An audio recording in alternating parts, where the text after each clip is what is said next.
English test. Practice test 1. Listening test.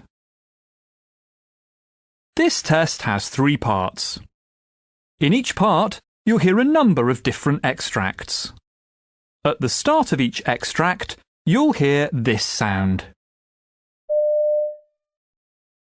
You'll have time to read the questions before you hear each extract, and you'll hear each extract once only.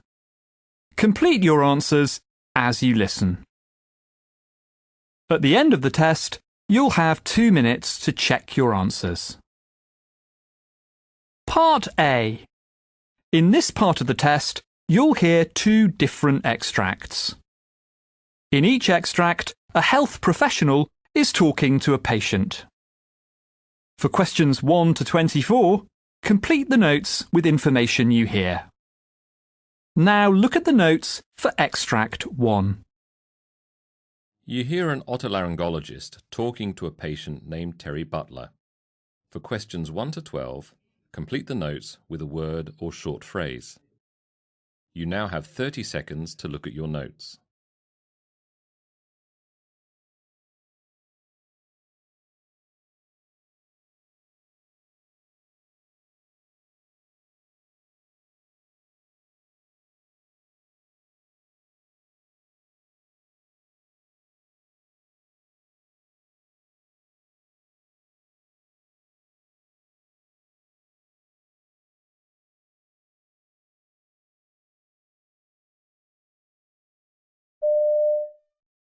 Good afternoon. Mr. Butler, is it? Yes, Terry Butler. So your GP has referred you because of a problem you've been having with your nose. Can you tell me more about it, please? Well, it's usually when I first wake up, I get a terrible crusty mucus, but it tends to stay around for the whole day.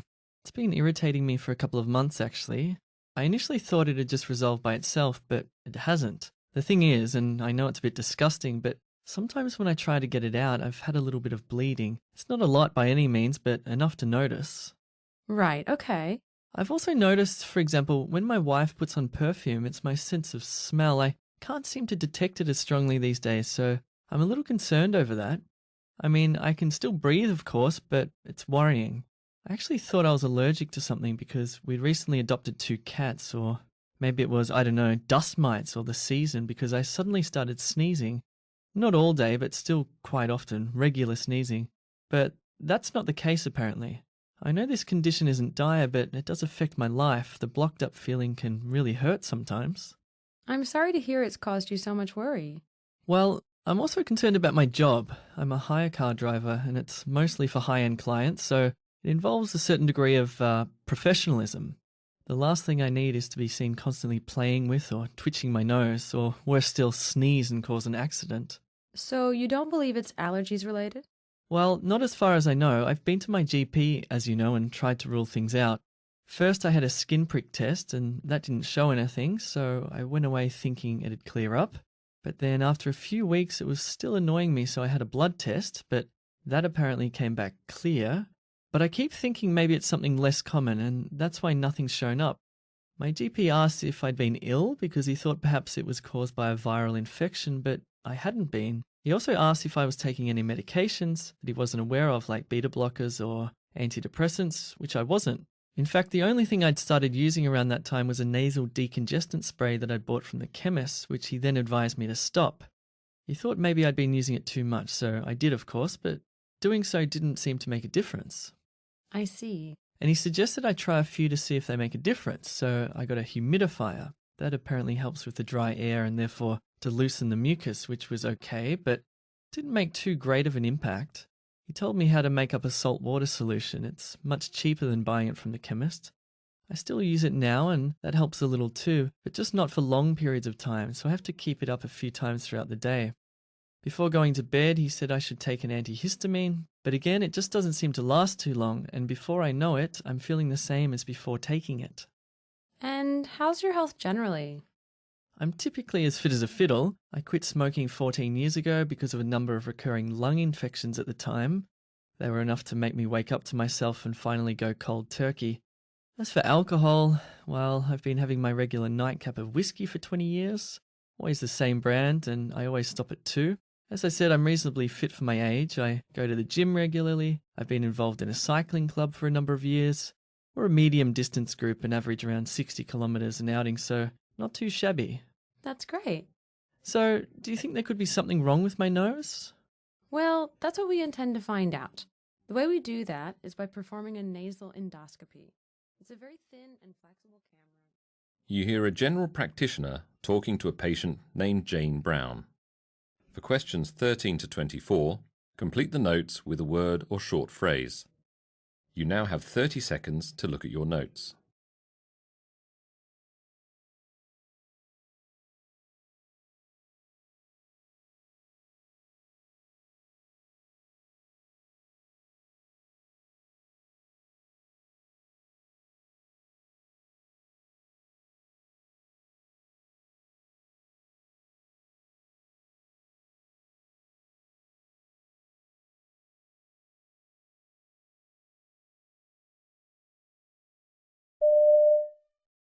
Welcome, Miss Brown. May I call you Jane? Yes, of course. I understand you've just registered as a new patient with this practice. Yes, I've just recently moved to the area and my old doctor's a little too far to travel. No problem, and you've come here today because of some discomfort in your left arm, is that correct? Yes, that's right. Well, it's actually a pain along the bone on the outside edge of my forearm. It's kind of more numb than anything and sort of spreads to my little finger. It started about 2 weeks ago, I think, and comes and goes, but there's definitely something wrong there. It's getting quite painful, especially at night. It's even caused me to wake up a few times. And sometimes if I stretch out my arm suddenly or if I bend it with any force, the pain, it's hard to describe, kind of like a guitar string being wound really tight. Okay, and have you tried anything for it? Well, I asked a few friends and they said it's probably a pinched nerve and to try just resting it on a pillow. So I did, but that didn't make a difference. So I looked it up online and it was recommended to put some ice on it and also a heat pack, alternating a warm compress with ice, kind of swap from one to the other and also see which one worked the best. It also said I can take anti-inflammatories, which I did for about a week, and it made very little difference. It also said I should do some gentle stretching exercises, but at the time they hurt to do, so I didn't really follow through with them. Right, and you're 22. Are you working or studying? I'm still at university. I'm doing a Bachelor of Science. It's my final year, so it's pretty hectic. I spend most of my days sitting at a computer. Okay, can you tell me more about that? How long you'd spend at the computer, I mean? Well, I'd sit there anywhere up to 10 hours or even more some days. It's pretty uncomfortable at home. We have a really large desk. It's one of those old antique things. My dad bought it at an auction. It's just that it's so high, so my forearms and I guess also my wrists have to lean against the edge of it when I type. Sometimes I sit there for a few hours and don't really move them very much. If I'm concentrating on my work, then I don't notice the kind of pressure I'm putting on them, but I often see that I have deep creases kind of halfway down my arms when I stand up, so I guess it might be quite a lot. Now that I'm saying this, it's pretty obvious that that might be the reason for the pain. I'd certainly say it's a contributing factor. Is that the same at university? Well, if it's a tutorial, then I sit the same way as at home because the tables there are terrible and I'm so used to it. If it's a lecture, we have those little flip-top tables so I can sit properly with my back straight because there's nothing to lean against and they're a comfortable height. I also have a question, if it's okay. Yes, of course. Would playing a lot of sport help this kind of injury or make it worse? It would depend on the type and the intensity. Well, I play netball on Tuesday nights, not for a competition, just a mixed group of friends. I also swim twice a week, but about half a year ago, I joined the university rowing team. That's what makes me really feel it because of the action of my arms having to stretch and bend at the elbow so much. And that causes really intense pain. It's hard and you need to be fairly strong, but I enjoy it, so I want to keep at it if I can. That's another reason I'd really like to get this sorted out. I haven't played any sport for the last 7 days because of the pain, but I really want to get back to it. It's kind of addictive. A break's a good idea. They sound rather rigorous. What I'd like to do now is examine not only your arm, but also your neck and spine.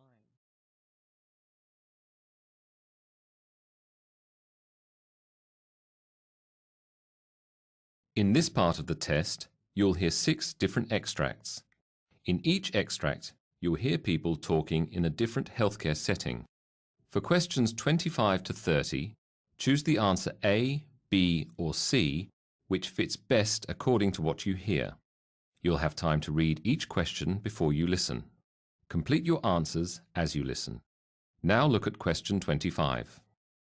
You hear a nurse talking to her colleague about a patient's request to leave the ward. Now read the question.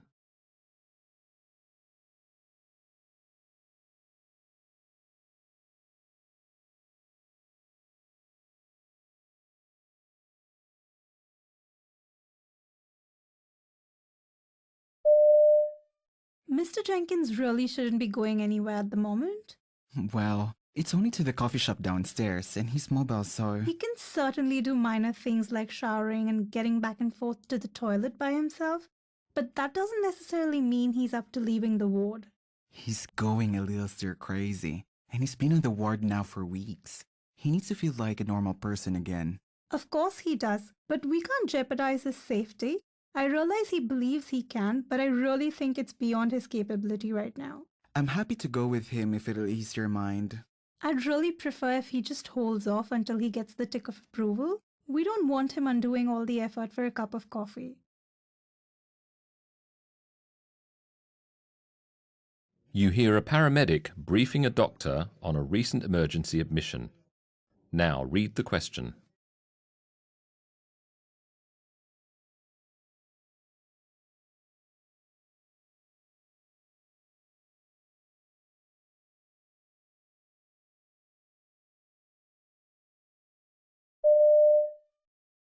Mr. Tegan has suffered suspected second-degree burns from boiling oil to the back of both hands and forearms.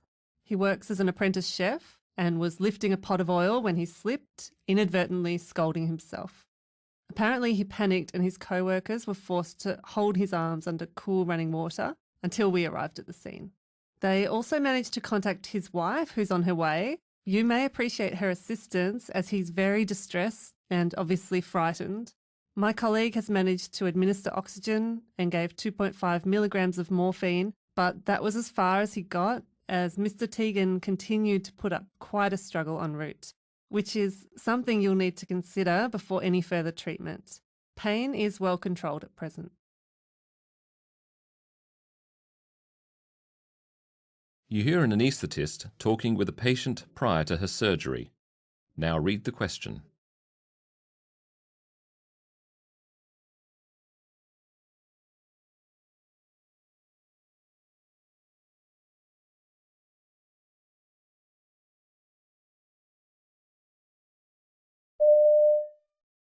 So, Mrs. Simpson, do you have any questions before we go into the theatre? I'm sorry, I think I'm just a little nervous. Everything you told me earlier has gone in one ear and out the other. I see, it's perfectly normal to be anxious before major surgery. Well, if I'm going to be under for such a long time, it just worries me that anything could happen. I know there are dangers involved with it, and I think I'm prepared for that, but how will it leave me feeling? I mean, well, I'm really not looking forward to it.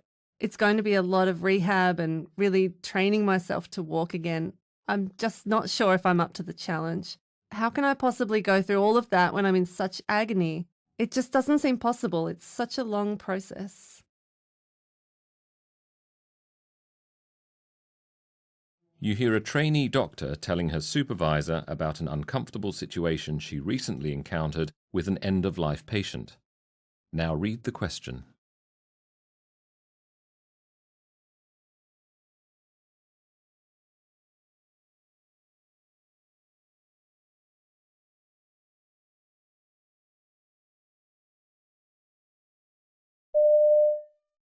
Would you mind if we talk about Mr. Harris in bed 6? Sure. Is there a problem? No, nothing like that. The ICU nurse asked me to talk with the patient's family about his situation. I mean, basically explain to them that there's nothing else we can really do for him and that he likely won't survive. How did it go? Horribly. They were asking what they should do next, what steps to take. I could barely keep myself together. It was just so hard to talk with them just staring at me like that, with such blank expressions. It was the hardest thing I've ever encountered. I honestly don't think I'm cut out for situations like that. I assure you, it's perfectly normal in such a predicament.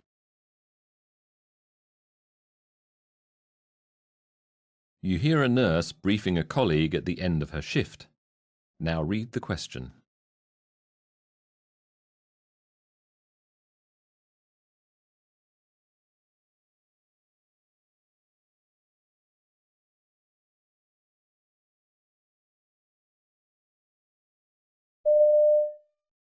So in bed 5 is Mr. Benjamin Higgins, 75 years of age, under Dr. Munro. He had elective angioplasty and insertion of stent via the left femoral artery this morning at 9 a.m. He has a history of hypertension, hypercholesterolemia and angina. His medications are metoprolol twice a day, simvastatin and glycerol trinitrate single spray. He has no known allergies. With regards to the operation, there were no complications and he returned to the ward today at 11:30 a.m. Did he have any pain at all? He did, just 3 out of 10, mild discomfort. I tried to call Dr. Munro, but he was in theatre. But his secretary said she'll pass it on. He has to remain supine until 5 p.m. today, and his wife will have to be informed of his progress. When I received him, he was alert and orientated, and his vitals were within normal range. ECG is normal sinus rhythm, and that was at 11:45. You hear a veterinarian and the owner of a cat discussing how to give insulin to her pet. Now read the question.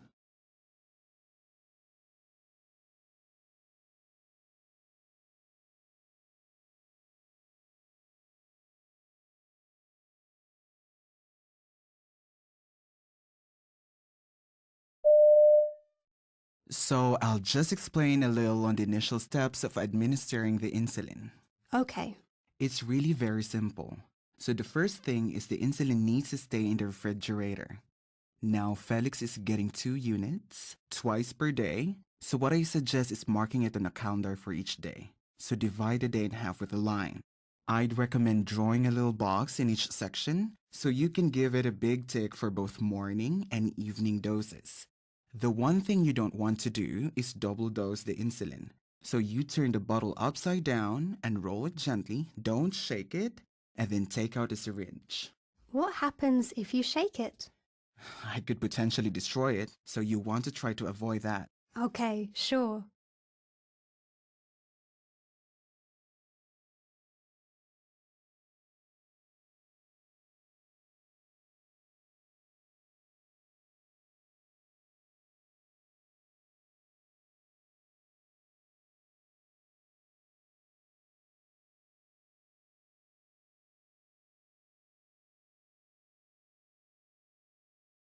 You hear an interview with an optometrist called Henry Chapman, who's talking about the impact of macular degeneration.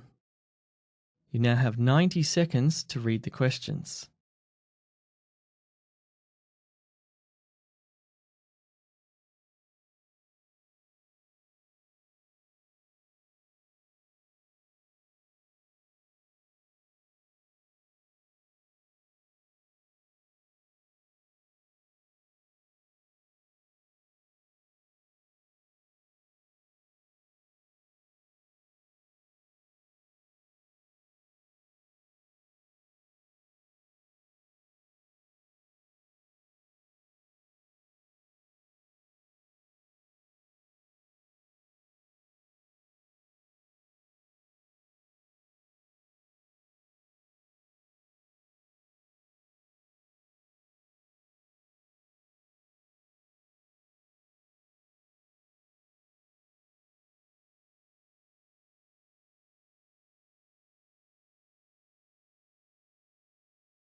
We are talking today with Henry Chapman, an optometrist with a special interest in macular degeneration.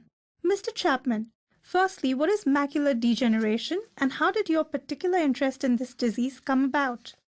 Macular degeneration is actually the name given to a group of chronic degenerative retinal eye diseases that cause a distortion or progressive loss of a person's central vision, but leaves the peripheral or side vision intact. Say, if someone with macular degeneration was facing me now, they'd see my arms and legs, the area around me, but my face would likely be obscured by a dark or empty space. They experience a dreadful sense of being disconnected or cut off from everyday life. As an optometrist for 30 years, I've had my share of cases, and every new patient is like a spark because the impact of each accumulates over time to a kind of, almost what you call a fixation, I guess. Even after all these years, however, I was still shocked to hear my sister had recently been diagnosed with macular degeneration, and because of that, I've now also seen firsthand what this terrible disease does to the entire family. What's the most challenging part for those living with macular degeneration? Take a recent patient of mine called Robert. He was 55 when he first noticed the symptoms: blurred vision, distortion of straight lines. The effect on his life was profound, and that's the tragedy of this disease. He was working as a driving instructor, then suddenly had to resign, but still with the financial burdens of daily life. His passion for carpentry or even basic reading fell by the wayside. Worst of all for Robert was no longer being able to see his grandchildren's faces clearly, which was obviously very upsetting. Unfortunately, he also experienced depression for a time. This may not happen to everyone, but it's certainly more common than people realize. What can be done for patients such as Robert? This is a disease that's typically related to aging, which is the commonest risk factor, but it's certainly not a normal or inevitable consequence of getting old. So although older people are generally more accepting of the extra baggage that comes with aging, it's still difficult for many to accept and discuss the changes associated with macular degeneration. There's a tragedy attached to any disease or illness, but vision loss also carries some major disruptions to a person's lifestyle, as well as mental hurdles, like few other diseases do. I feel that's something that can at times be neglected. There are support groups, but I'm talking on an optometrist level. My job is to help diagnose and treat a patient. But what of their additional struggles? That's where I'd like to place myself a little better and allow patients like Robert the freedom and availability to open up. And do patients ever volunteer to express their fears or frustrations to you directly? They do, but in the beginning what I see is their brave face. They often say, "There's always someone worse off." And that's an admirable trait, but reality soon rears its ugly head. Because macular degeneration doesn't result in total blindness, sufferers are left with partial vision, and I suspect that many patients may genuinely interpret this as being somehow less significant than total blindness, like they don't have the right to speak out. The reality is, of course, that sufferers of macular degeneration have many of the same fears and impediments as those who've completely lost their sight, and yet they're worried about voicing this. So it's imperative that we not only actively listen, but also encourage and support them to openly share their stories. Can you give us an example of how you've changed the way you treat your own patients? Sure. I have a patient called Jennifer. She's 62 and has late-stage neovascular or wet macular degeneration. This is caused by the formation of very fragile blood vessels which leak fluid and blood within and under the retina. It also leads to a rapid loss of central vision as opposed to the dry kind, which is a far slower decline. Therefore, it came as a great shock for Jennifer, in turn making her a perfect prototype, if you will, in trying something new.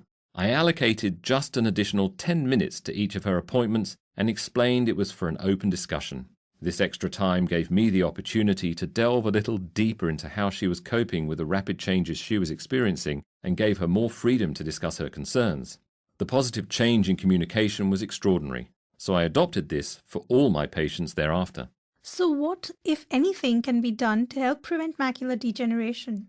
Research is ongoing and advancements in treatment are being made daily, and this needs to continue. But you can't leave it up to researchers. I believe in what the individual can do. This means that any difficulty with vision should never be dismissed as part of aging.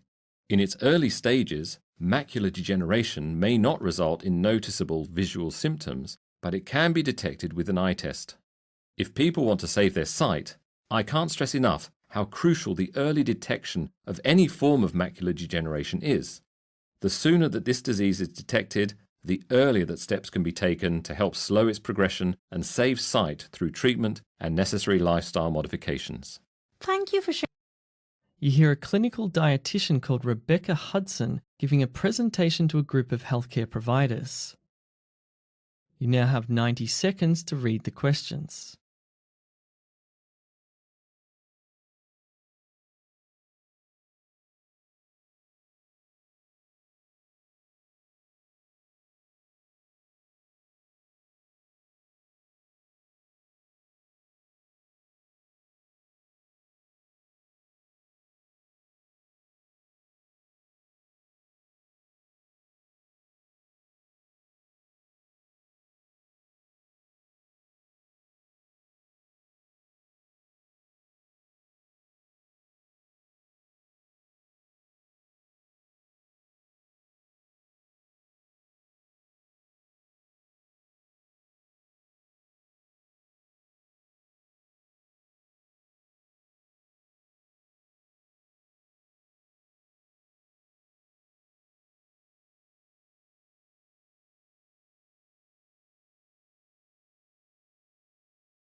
My name's Rebecca Hudson, and I'm a clinical dietitian working here in the hospital. Today I'll be presenting what some consider a very challenging topic, raising the issue of weight loss and obesity with patients. A person's weight is a complex and sensitive issue. Many factors are at play, like concerns about being judged, feelings of embarrassment, or even failure. As a dietitian, I see this on a daily basis.